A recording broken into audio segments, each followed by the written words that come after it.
Praise the Lord. Today's word. ఈరోజు వాక్యము August నెల 31 2024. 2 తిమోతికి వ్రాసిన పత్రిక 4వ అధ్యాయము 7వ వచనము.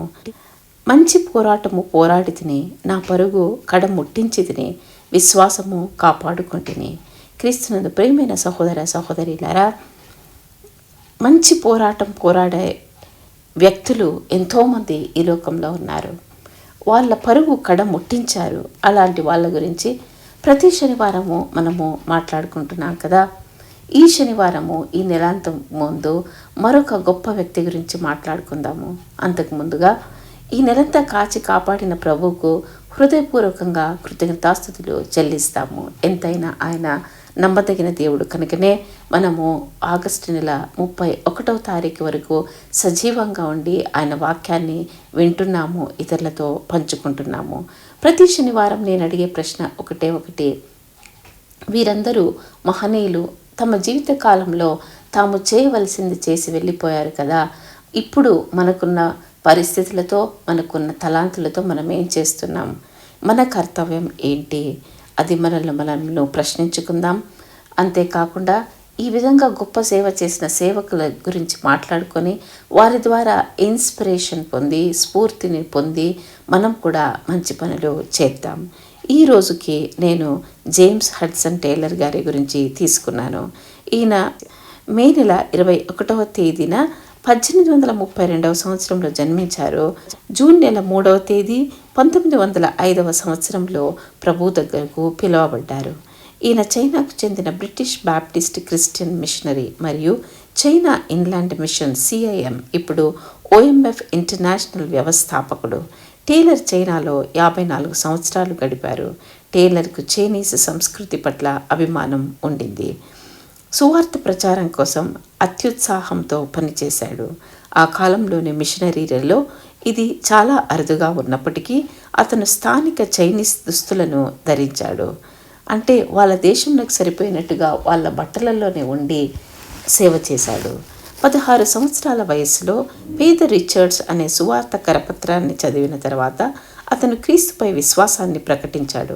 1849 డిసెంబర్లో అతడు మిషనరీగా చైనాకు వెళ్ళడానికి కట్టుబడి ఉన్నాడు.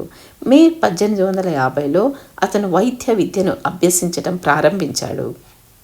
1851లో అతను రాబర్ట్ హార్డేతో మెడికల్ అసిస్టెంట్గా ఉండడానికి కింగ్స్టన్ ఆపాన్ హాల్లోని పేద పొరుగు ప్రాంతానికి వెళ్ళాడు మరియు విశ్వాసం మరియు సేవతో కూడిన జీవితం కోసం తనను తాను సిద్ధం చేసుకోవడం ప్రారంభించాడు. 1852లో అతను చైనాలో పనిచేయడానికి సన్నాహకంగా లండన్లోని వైట్ చాపెల్లోని లండన్ హాస్పిటల్ మెడికల్ కాలేజీలో మెడిసిన్ చదవడం ప్రారంభించాడు.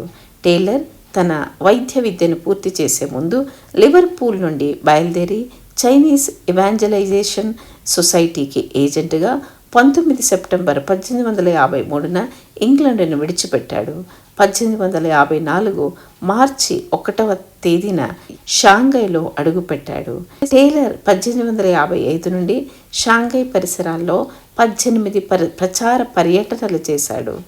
అతను వైద్య సామాగ్రి మరియు నైపుణ్యాలను తన వెంట తెచ్చుకున్నప్పటికీ ప్రజల నుండి తరచుగా స్వీకరించబడలేదు. అతను షాంఘై మరియు చుట్టుపక్కల వేలాది చైనీస్ సువార్త కరపత్రాలు మరియు స్క్రిప్చర్ యొక్క భాగాలను పంపిణీ చేశాడు. 1905లో టేలర్ 11వ మరియు చివరిసారి చైనాకు తిరిగి వచ్చాడు. అక్కడ అతను 1905లో చాంగ్షాలోని ఇంట్లో చదువుకుంటూ చనిపోయాడు. ఆ చనిపోయే ముందు యాంగ్జౌ మరియు జెన్జియాంగ్ మరియు ఇతర నగరాలను సందర్శించాడు. యాంగ్జీ నదికి సమీపంలో ఉన్న చిన్న ఇంగ్లీష్ శ్మశాన వాటికలో జెన్జియాంగ్లో అతని మొదటి భార్య మారియా పక్కనే అతన్ని సమాధి చేశారు. ఈ వ్యక్తులందరూ తమ జీవితకాలంలో తమ వంతు కృషి చేశారు. ఇప్పుడు మన సంగతి ఏంటి? మన ప్రతిభతో మనం ఏమి చేస్తున్నాం? రాబోయే వారం మీకందరికీ ఆశీర్వాదకరంగా ఉండునుగాక. రేపటి దినం ఆదివారం కనుక మీ లోకల్ స్థలంలో ఉన్న సంఘారాధనకు వెళ్ళి లోకల్ పాస్టర్ గారు చెప్పే వర్తమానాన్ని విని ఆశీర్వదించబడండి. మనం తిరిగి సోమవారం కలుసుకుందాం. దేవుడు మిమ్మల్ని దీవించునుగాక.